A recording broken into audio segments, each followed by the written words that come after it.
the holding of shares and other securities. So when we are referring to holding of shares and other securities for investment purposes, usually we include two scenarios.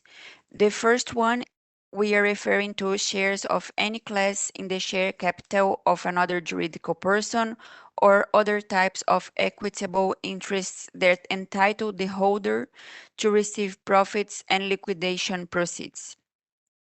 And the holder can be the legal or beneficial owner.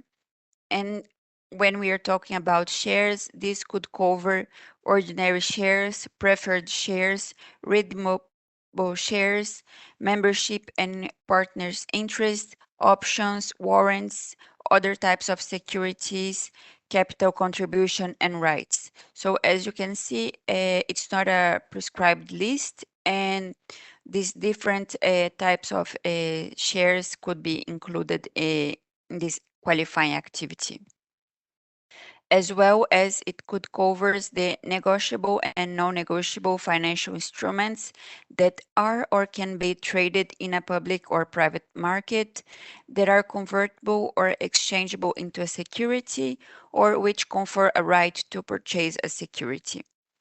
And it could also include derivative instruments such as financial commodities, cryptocurrency, and other investment instruments. So these are what is considered as qualifying activities of holding of shares and other securities. And here, similar to other qualifying activities, we can also have related ancillary activities. And for the purpose of holding of shares, I can give you some examples of what can be considered as an ancillary activity. This could be, for instance, investment planning, buying and selling securities, portfolio management. These are related to the holding of shares activity. And also, it's important to note some exclusions to this qualifying activity. So exclusions are financial or investment instruments that are issued pursuant to a securitization of receivables from a non-financial asset. Royalties management fees are also excluded from this qualifying activity, as well as the active trading, which means when you are trading share or securities for a period less than 12 months. Also, I would like to note that if shares and securities are traded on a recognized stock exchange, they are deemed as if the transaction is not made with a natural person. So it will, in this case, be treated as a qualifying activity, provided that the 12-month ownership test is satisfied, as we're going to see in the next example.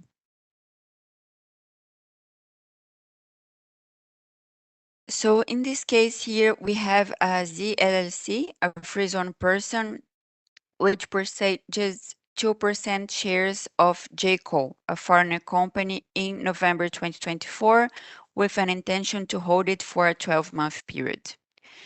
In December 2024, ZLLC received dividend from JCO. And ZLLC has the intention to hold these shares for a 12-month period and treated those dividends as income from qualifying activity in the tax return to be filed for the January-December 2024 tax period. However, in April 2025, due to financial constraints, ZLLC had to sell these shares to CLLC within less than 12 months from the initial transaction. And in this case, the LLC realized a capital gain on the sale. As the LLC has failed to hold the shares for at least a 12-month period, dividend and capital gain won't be treated as derived from qualifying activities of holding of shares and other security, because one of the requirements to be considered as such would be that the shares were held for a 12-month period or longer. So in this case, this revenue will be treated as a non-qualifying revenue.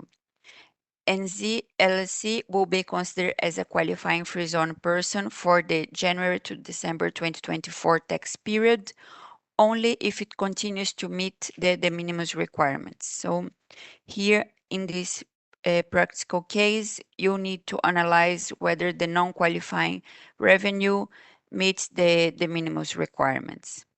And just as a side note, since this case we are talking about ownership of less than 5%, the LLC could not claim the participation exemption.